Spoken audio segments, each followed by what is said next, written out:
Facebook, and we're live. No, I'm not. For that comment, are we checking Facebook? So, guys, we are back. It's episode 3, and Christy and I are excited to bring what we consider a very relevant topic. And as I really pulled it back and looked at it before coming on today, I thought this is so relevant, not just to COVID.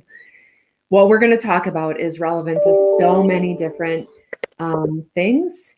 And I'm going to turn off my email, so quit dinging at us as we're going through. So, today we're talking about COVID. We're talking about preventative. We're talking about how to essentially stay healthy. Right, Christy? Yes, ma'am. Yes. And just to get us started, as a reminder, Christy and I are here every week, generally Fridays at 10:30. However, we're coming today because we're both going to be in a training for the weekend. So, bringing to you live every Friday conversations about health, enlightening your health. So mental, physical, emotional, and spiritual health, and gaining that well-rounded health from all areas, right? Yes. Yay. You say it so well, Lucy. Thanks. Okay. So we're talking about COVID. Before we even start, I just want to mention to everybody, Christy and my stance is this, and I know I can speak for both of us. Christy, interrupt me if I'm wrong. We are believers of choice. No matter what you choose for masks or vaccine or any line of the spectrum, we are both for choice, honoring everybody's choice, no matter where anyone's at on the spectrum. And all that we ask in today's conversation is honor everybody's choice, because everyone does have a choice. And we both honor that without judgment or anyone fearing what their choice is and being judged within that choice. Christy, anything to add to that? Agreed 100%. We're not trying to start any debates or arguments here. Agreed. Promote health and love and healing and support and respect for everyone. Agreed. All right, guys. So here's the fact of the matter. COVID is sparking fear and anxiousness and disease and emotional uncertainty and physical uncertainty and so many other things that I could even keep going on that. And it's mine and Christy's goal in today's conversation, not just for COVID, but for any amount of dis-ease that comes to our lives, to bring basic fundamental principles, wow, if I could talk, principles forward so that we can just stay healthy. And if we get sick, we can hopefully prevent major sickness within all of it. Is that pretty accurate, Christy? Yeah. Okay. So number one for COVID, as we talk about how to ease the, I don't want to say symptoms per se, but ease the, if you get COVID or prevent getting COVID, how to protect yourself essentially. And the number one thing that we talked about was emotions. Guys, here's the thing. Emotional health can impact all of us. And speaking from someone who lived with a great amount of anxiety, anxious moments, nerves, high stress, second guessing for decades, I can tell you it knocks down our ability to naturally heal. Our immune system is compromised when we live in constant states of stress. And unfortunately, with what's going on with COVID and all the disparity right now, it's causing a great amount of fear in so many of us. And so with all that being said, one of the things, number one, is emotions and really minding your emotions and all of it. One of the things that I tell everybody is look at what you can control in a matter and look at what you can't.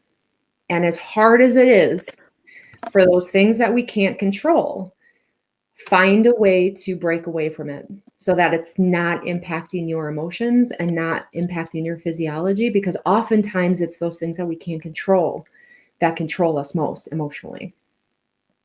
Christy, what do you got to say on that? Yeah, I agree 100%. And for me, at least, I also know that's one of the harder things to do, is because stuff that we can't control comes up all the time. Mm-hmm. And it's probably one of the greatest sources of people's stress. Mm-hmm. And the way that I kind of describe it to patients, and I probably have given you this spiel before, but this is my fancy water bottle. And to me, the water bottle, or the water inside, I should say, represents all the stress in our life, no matter where it comes from, whether that's weather stress or emotional stress from work or relationships or whatever. including self-imposed stress. And so I always tell people, like, if you're having symptoms or if you're sick or you have things that are manifesting in your body in a negative way that you don't want, that's just kind of a sign to me that your metaphorical water bottle is overflowing. Mm-hmm. And so one of the ways that we can mitigate those things is by poking holes in that metaphorical bottle to let some of that stress go, and by not throwing things in there that don't belong in there in the first place. Right. So I personally 100% agree with that. And coming back to your point that it is sometimes hard to just mitigate those uncontrollables, right? And what do we do with them? And I think that if we break it out and we kind of shake up, okay, what can't we control? And really pull it apart and say, okay, of that, what can we control, right? Like, okay, of what's going on with this particular topic, what can we control? If we want to, we could petition, we could do all this other stuff. And I think if you dive into those types of things and say, of that, what can you control? And then just being grateful to say, okay, here's all the things I could control in the somewhat uncontrollables, and being grateful for what you did, and then honoring and breaking away from the rest. Yeah, I agree 100%. And just that sense, that very, very simple sense of control the things that are in our control, right, to the point that we feel satisfied and fulfilled on that front. right. And then the stuff that's uncontrollable, like when we mitigate that other stuff, it makes the less controllable things easier to manage. Yeah, agreed. The other thing that I like to do, and I dance with this one, sometimes it's like, yeah, no, we're not going there. And other times it's like, yeah, it's important, is I'll go down the what if road for certain situations in life, certain big situations in life. And just quickly, because we don't want to overstress ourselves, but quickly go down the, okay, what if this happens, contingency plan, bam, bam, bam, bam, bam. Here's what we'll do. Because then you can get it off your head and heart. Then it's no, what are we going to do if, okay, you already got a plan. It's already out of the way. You can't control what's going to happen. You can't control what certain entities are going to decide. I'll leave it there. And at least if whatever's decided, you know what you're going to do if that happens. And then you can move forward from it. Right. Again, without diving in so much to say, oh my gosh, what if that happens? Because that would then have the adverse effect, especially as it relates to emotions. Yeah. And the overall internal stress. Sorry. Yeah. No, you're good. I agree 100%. And not even just with COVID, but with anything, to me, I probably do it too much when I stress about things that are outside of my control. That simple piece actually makes it so much easier to handle. It's just like, okay, what is the worst case scenario here? Let's play out the worst case scenario in my head. And then if you actually play that out, usually it's not actually that bad. Right. Agreed. Okay. So staying on the emotional topics, other ways to, within tough situations, COVID or otherwise, how to manage those emotions. I got to come back to being present. I do being present, meditation, taking piece of whatever that looks like for you to rebalance and recenter. And guys, I'm going to give you a very real example for me today. I can tell you I am supposed to be where Christy's at in Chicago right now. And with some things that came up that completely, admittedly, threw me off balance for a hot minute, I adjusted. I pivoted, took some time, took a step back, sat down, recentered, and moved forward. And when we do that, when we just honor to say, shit, here's what's going on, I got to take a step back and breathe and recenter and refocus, we can go into things with more clarity and stronger in the end. And I'm telling you guys, anything we have going on, it's not worth the stress that we put ourselves through at times. I look to myself for an example. I could have kept moving forward and been in Chicago, and I would have literally been thinking about 6 other things, emotionally stressed, worried about over here, instead of being present to the show right now and everything else going on. And I know sometimes we can't do that. You know, we have work things that come up. We have other obligations that happen. But if you can't in the moment, do it when you can, so that you can recenter and at least if you're off for a couple hours, getting back as soon as you can.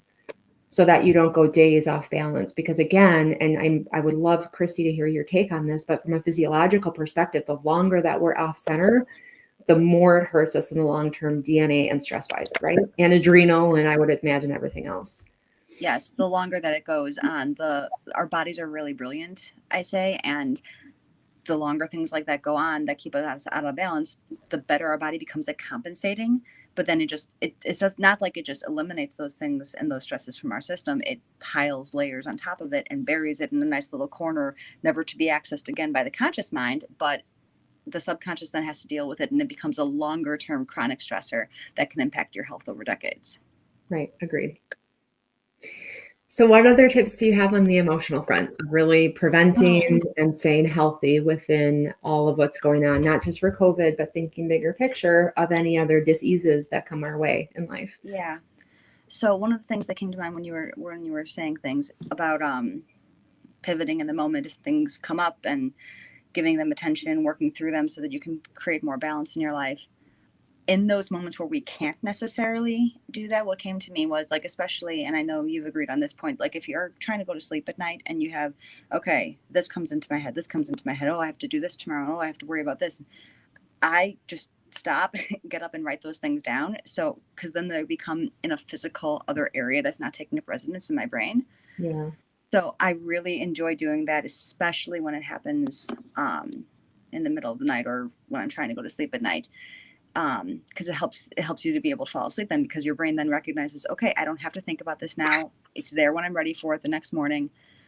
I still find that can be helpful, and I'll be interested to hear your take on this one. I think that can still be helpful even during awake hours. Like if we cannot deal with something right away, I'll make a note. I need to come back to this later, or I need to talk to somebody about this later, because I don't want layers of compensation to build upon it.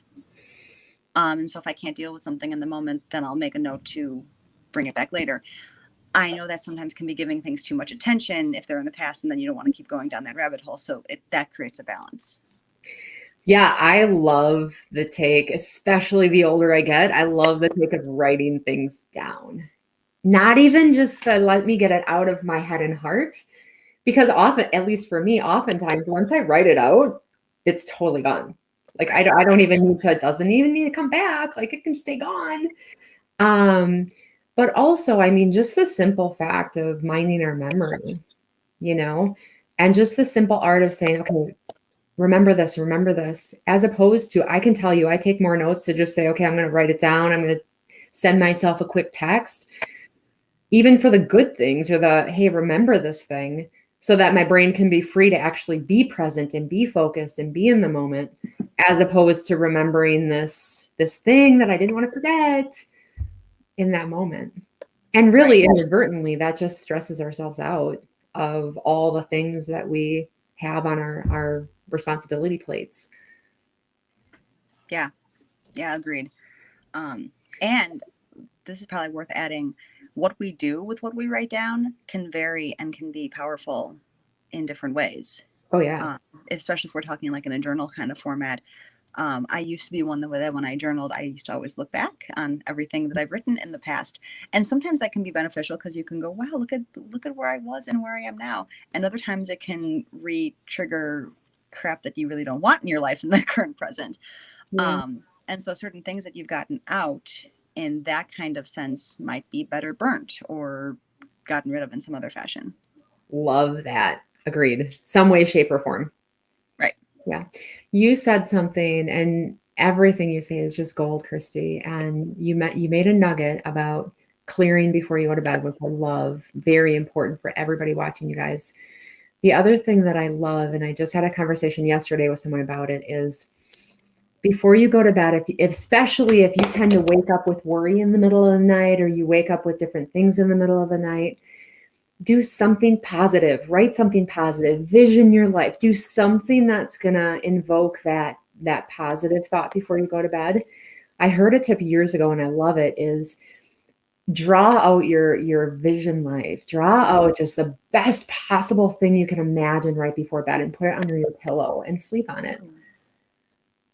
And I can tell you it really works. I can tell you when I'm having an emotionally heightened day, I'll even take it so far as when I go to bed, saying a affirmation to remind myself of, I love myself because, and whatever is going to go after it. And I can tell you inevitably when I wake up in the middle of the night, there is that statement. It's right there without even a second thought. And sometimes it's just those simple things that we have on the ready for us. I really like that. And of all the conversations we've had, we've never talked about that one of just like physically putting something under your pillow. That I wrote that down because I have something I'd really love to put under my pillow tonight. I love it. Yay. Cool. Cool. Okay. So anything else emotionally related to protect yourself from not just COVID, but any other diseases that come? Yeah. I mean, the one thing we've mostly talked about this already, but I just wanted to get specific. The fear specifically is an emotion around COVID, whether it is fear of getting COVID or fear of dying from COVID or someone else getting sick with COVID, or if it's fear of what could happen, in the other sense of vaccinations or things, like you said, outside of our control. Fear in general just has like a paralyzing effect on our bodies and our systems in general. I recognized, so I'll just share this of myself. Last year, when COVID was just kind of getting started, I was never very fearful of the virus. I always came from the standpoint that I know if I take care of myself, if I do X, Y, Z, which I know we'll share some of in a little bit here. I know that if I do all these nutritional things and make sure I take care of myself mentally, emotionally, physically, spiritually, in all that sense, I'm not worried about getting the virus. Or if I get it, I know it'll just be another virus and I'll move on, which I did. We'll share that later. But I was still very, very, very fearful of what was happening in the climate, so to speak. I was getting fearful that everybody else was getting fearful and what that meant in the bigger picture. And that fear, just because it was different, didn't mean it wasn't affecting my body. And so when I had that realization, like, okay, just because my fear is a different flavor doesn't mean it's not still impacting me and therefore impacting my immune system and blah, blah, blah, blah, blah. Right. And so it doesn't matter what you may or may not be fearful of. If you're experiencing fear in any way, contact one of us or someone else, or just work through it on your own to make sure that that's getting released in a physical way out of your body, because it can really do some damage. Yeah. Okay. So can I give another perspective on that too? No. Okay. I'll move forward. I'm kidding. Oh, come on. I know. So I agree with that philosophy. And it's interesting because I have it that there is a healthy amount of fear. There's a healthy amount of fear that gets us going, that keeps us going, that just drives us at times. And maybe fear is not the right word, but for me it is. It's that natural push to me at times to say, oh, okay, I know this could happen if this, so I'm going to keep doing this, just to keep motivation going. So while I agree on the fact that too much fear is debilitating and not healthy for anyone, I have it that a small amount of fear isn't necessarily a bad thing in certain areas. I agree. And no, I like the way that you said that. And fear can, of course, be a good, important trigger for us to recognize that there's a threat or this or that. And it can be incredibly protective for us at sometimes. Absolutely. When kept in check and not allowed to get bigger than it needs to be and then impact us negatively. The way that you said, for you, you said maybe fear wouldn't be the right word, but for you it was. The way I interpreted it was the concept of stress in general. And I've seen in some of my work that there's like a graph of productivity, so to speak. And so it's like this nice little curve. And you need a certain amount of stress to bring yourself up to that productivity line, where if there's nothing pushing you, you may just sit on your butt and not do anything. But after a certain point, it ends up going down in the opposite direction. So whether it's fear or stress in some other capacity, that's kind of how I view it. Yeah, I love that, Chrissy. That's a great analogy. Okay, so emotional scale. Anything else? Any other tips that we have for our viewers to mind your emotional balance in the mix of COVID to, in turn, stay healthy through all of what we have going on? I'm sure more things will come up, but I don't have anything specifically right now. Well, I'm going to run through just two more that I thought about as I said that is, guys, the basics of just being grateful for what we do have and where we're at and the community that we have, and Sometimes we can, I think, lose sight of the simple things in the big things. And sometimes it's the simple, okay, I'm going to just take a step back and breathe and stay home and adjust my day and just be in peace for 20 minutes to center. Like, it's sometimes those simple moments that can really allow us to stay healthy. So, okay. And I can't say enough about gratitude. I'm going to go on a little bit of a rant for a minute. Not only gratitude, guys, for the things that do happen, gratitude for the things that don't happen. And I made a post about that last night. Circle back to it if you're interested. Okay. You could do a blurb about that right now. That was like a tease for anybody watching. They can go to my page. Okay. Okay. So next up, we were talking about natural immunity. Okay. So here's my take on natural immunity. And some people may disagree with me, and that's totally okay. I grew up playing in the dirt. Like I grew up with, and again, guys, I can't stress enough, there's no wrong answer. Wherever you're at in the scale is your right answer. All I ask is that we are responsible to everyone else's opinions as well. My opinion is that there's some amount of when we're exposed to certain things, our body has the chance to naturally build up its own immune system. In turn, if we're exposed then to more serious health issues, not that COVID isn't serious, but other serious health issues like pneumonia or cancer or anything else, our bodies are more built to be able to say, oh, we've seen this before and here's how we handle it, if we have that natural immunity built within our systems. Christy, how can people build that natural immunity from a doctor's perspective? Oh, so many answers on that. Yay. First off, everything that you said, I definitely agree. There's been article upon article showing that even from the standpoint, so like I said, my brain's going in 7 different directions right now. I see it. I'm glad you can. My first thought goes, and I lost probably 6 of them. My first thought goes to the book that I wrote in Coordinating the Chaos Through Birth and Burnout. And there's one chapter where I talk about, oh, thank you. You're welcome. So there's one chapter where I address birth and the experience that takes place during birth. And it can go so far as to the point where when a woman has a C-section delivery instead of a vaginal birth, that baby misses out on a lot of the what I call natural microbiome colonization coming through the birth canal. So I just had a conversation with a patient earlier today because the child that I was working with was a cesarean delivery. And let's paint a picture here. So let's say mom has as a positive group B strep test before birth. They give her antibiotics during the delivery. Then baby's delivered via cesarean section. Then mom doesn't decide to breastfeed. Then baby has ear infections or this or that or whatever and gets antibiotics early in life. That child literally has nothing in their gut that's supposed to protect them. So we have tons of cells. I actually, being a doctor, I should know these actual numbers, but I don't. And so look them up if you care about the actual numbers. We have tons of cells in our body. We have many more non-human cells of the bacteria and the probiotics that are supposed to be in our system that are supposed to be there to protect us. And in that kind of hypothetical scenario that I kind of described, all those things are natural ways that our body starts to create that. And if we rob ourselves of the opportunity, it can create some, it's been shown in different studies that babies who are C-section deliveries have more asthma, more allergies, more infections, and those sorts of things, just simply from that standpoint alone. So that was the first thing that comes to mind. If you have anything on that first, and then I can pivot back. No, I think it was a very, very relevant example because it really does start as early as utero. Yeah. Yeah. And then, even taking that a step further after babies growing up, why do babies put stuff in their mouths all the time? It's intuitive. They do it because, yes, they're curious and they're learning and they're touching things. What does this taste like? There's all that tactile stimulation and nervous system development that goes into it as well.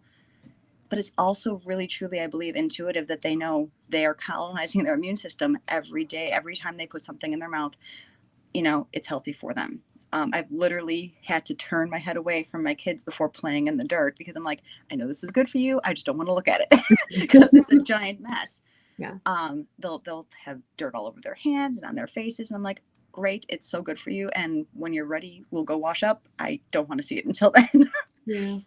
But yeah, 100% to what you've mentioned, like it's those experiences that allow us to, in a semi-controlled environment, Right. have our immune systems practice Right. on getting rid of things that are innocuous in our environment.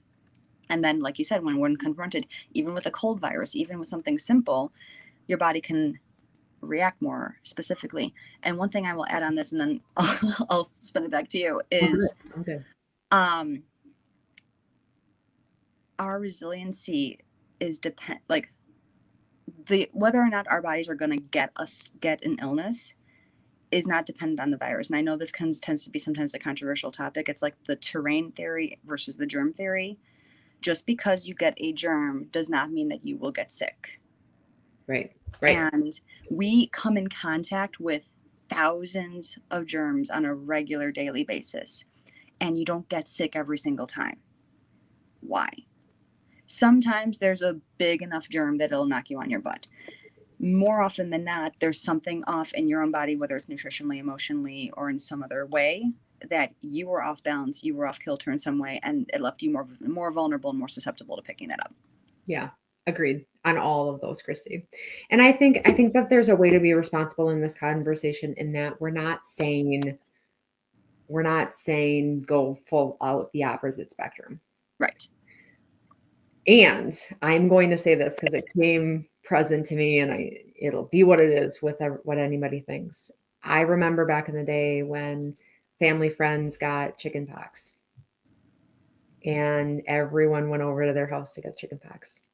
And I'm not saying that's the right answer in this situation, right? But I think that it's relevant in saying we had exposure to certain things that allowed us to build our own immune system within life, which is important and key. The other thing that I look at for this is I think that there's a way to be responsible to protecting without overprotecting, if that makes sense.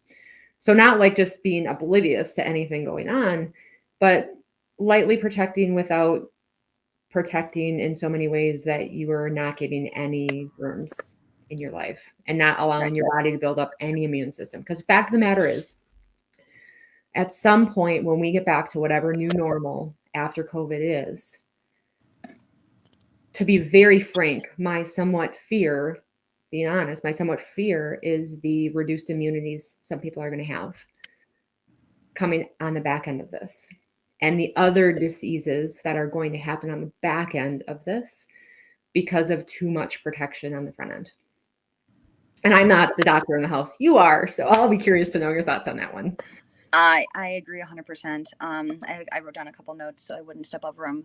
When you definitely said you don't want to take that, I'm not suggesting we take that to any opposite extreme, of course. The best example that I wrote down to share to lighten up the mood is I said, I don't want to look at my son playing in the dirt. That's all healthy and good. I will not let him lick a sewer. Yeah, agreed. That's kind of where I draw the line. And I bring it up because he's tried before, because my kids are a little crazy. So yes, there are lines between kind of going too far on that front. Yeah. And on your point on the chicken pox, those were like the best parties. Like it was like one of the most fun illnesses to ever have, because you just got to stay home from school for a week and play with other kids who were sick. And itch and be pink. What's that? And itch and be pink. I never remembered it being that bad. I mean, maybe I blocked the trauma out of it. I just remember hanging out with my friends and watching movies, and it was awesome. Yeah, I love it. Cool. But okay. But yeah, no, I agree with the quarantining and the locking down. It's isolating us. I mean, I'm more fearful also from the standpoint, this is a totally different topic. I'm more fearful from the standpoint of the longer term ramifications in mental health. Agreed. 100% agreed. And standing in removing ourselves from other social contact and what that's going to mean for our kids and everything. But also absolutely concerned with too much sterility leading to immune systems not knowing how to handle anything. Yeah. Excellent point on the mental, emotional side of things, Christy. And we'll table that that's going to be a whole nother episode, I think. Oh, easily. Yes. Okay. So diving right in, talking about natural immunity, there are natural things that we can do to protect ourselves and prevent things no matter what it is, common cold, flu, anything. And the naturals that I immediately come to, and I think you and I are in full agreement on this, are the basics: getting sun, healthy water, eating healthy most of the time. What am I missing, Christy? The basic vitamins, the basic sleep. Yep. Mm-hmm. Yeah, I have a list of specific vitamins, but I agree 100%. Like all the basics, like you can take Managing all your the stress. vitamins. What's that? Managing your stress. Yes, absolutely. I mean, you can take all the vitamins in the world, and if those fundamental basics aren't covered, you're still going to be missing some things. Right. You're going to burn through them much more quickly as opposed to keeping them and retaining them in your body. Agreed. So the example, like I kind of alluded to earlier, what I can share is I had COVID last November. Did not really even know that I had it. If I look at the 2 weeks-ish that I could say that I had it, I can really pinpoint and start realizing, okay, I did have a sore throat for a day. I did have a small tickle in my throat cough that lasted about a week. Those things were so inconsequential to me, I didn't even pay attention to them or notice them. That was upon reflection later. The one thing that I did notice was the loss of smell. And that's when it triggered, okay, maybe that's a red flag. By the time I got tested, my swab was negative, which to me scientifically means my viral load was no longer high enough that I was passing anything on. But I had antibody levels checked and I was positive in the recent infection category. There's different antibodies. Certain ones rise when you have a current or recent infection. Other ones rise that are more longer lasting. And I had the ones that were clear for recent infection. So I knew that that's what this was. And I was like, okay, great. To me, I was thrilled because it meant, great, I had it. I survived. Everybody's happy. I'm not passing it to anybody anymore. I checked with everybody that I had been in contact with those 2 weeks. I hadn't passed it to anybody, including anyone in my household. And so it was reinforcement to me, knowing everything that I do to take care of myself, that when you do take care of yourself in all these different ways, it doesn't have to be that severe. Yeah. And it won't be that severe. And then I can share with everyone what I did. Go ahead. May not be. Right.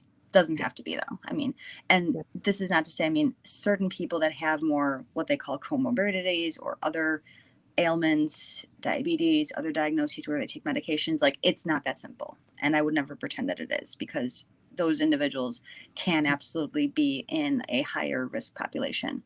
Yep. And so I'm thankful and grateful that I don't consider myself in a high risk population. And so those individuals may have to take other mitigation strategies and make sure that you're managing your risk differently. Right. Agreed. And still just doing certain things to increase that resiliency, even with all that stuff in the background. Right.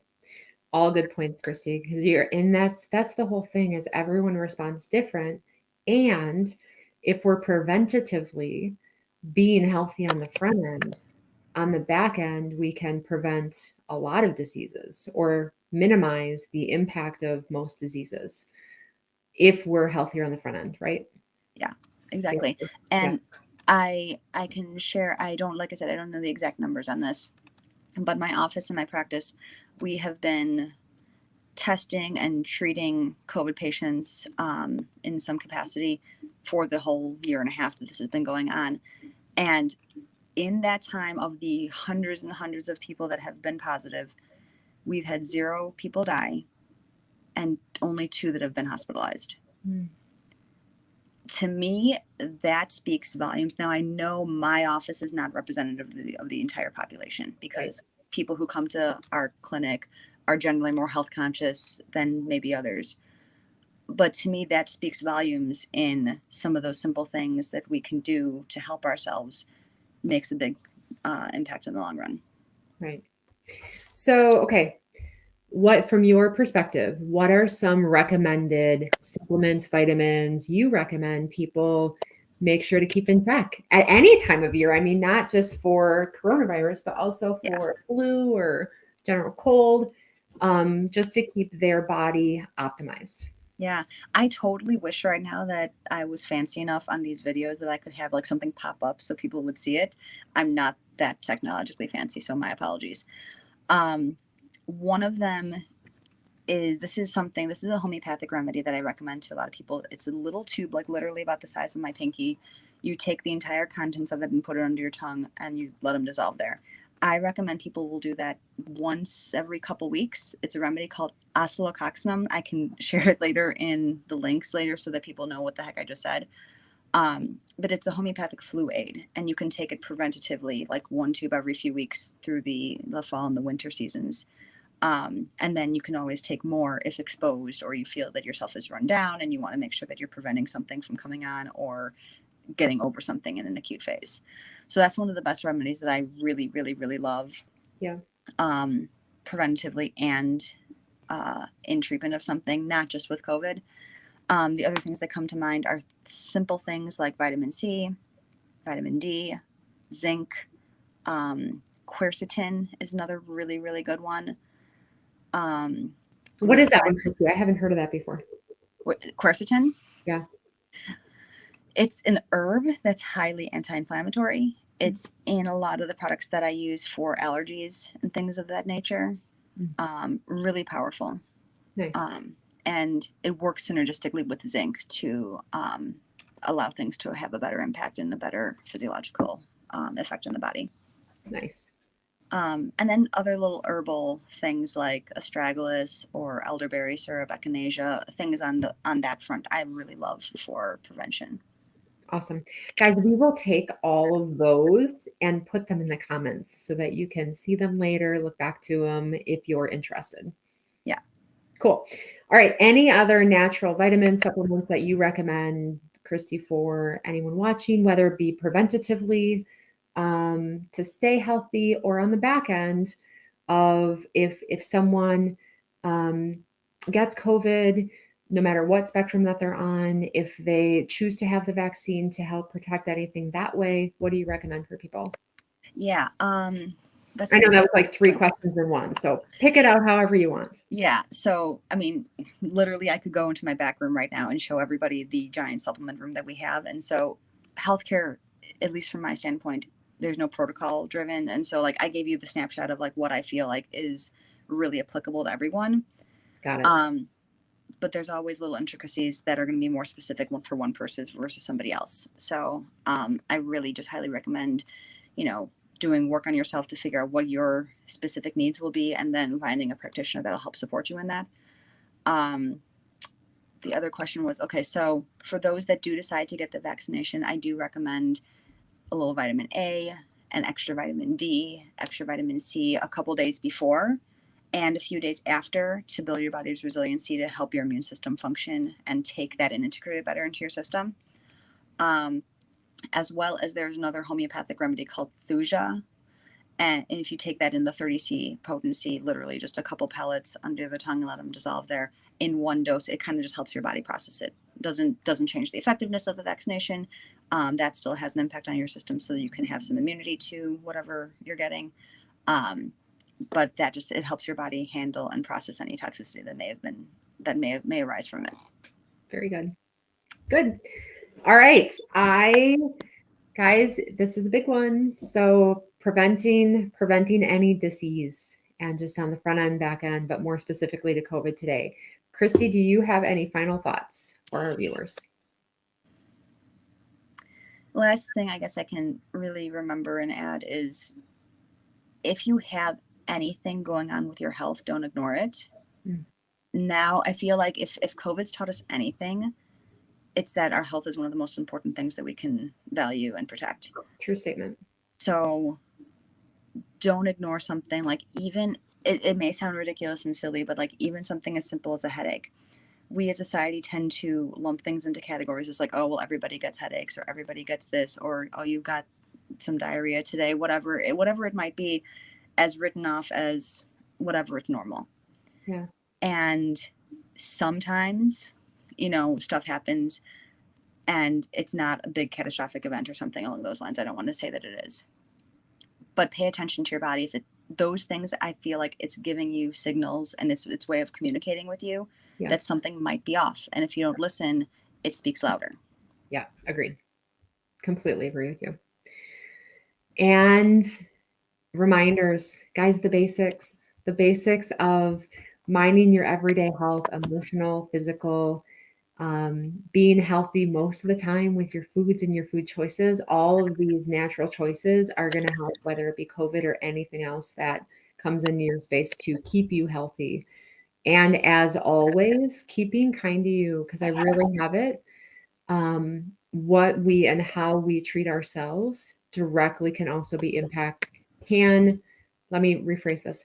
The strain that we put on ourselves and how we speak to ourselves also plays a role, because it plays a role in that, again, coming back to the nerves and the stress level and the anxiousness and the emotional wellness of things. So keep being kind to you. And as always, if you ever need help or support or find yourself in a tough situation, reach out to the hotline or reach out to Dr. Christy or I anytime. And that's all we got for today. Next week, folks, we are going to talk about affirmations. Now, this is not going to be your average affirmations show, so you'll want to stay tuned. We are going to teach you how to write affirmations in a way that get you not just from point A to point Z, but help you on those in-betweens, because we know sometimes going from pass to fail is a whole lot different than breaking down the steps of what you need in between. So we will be right back here next Friday at 10, and we look forward to seeing you then. Thanks, guys. Good.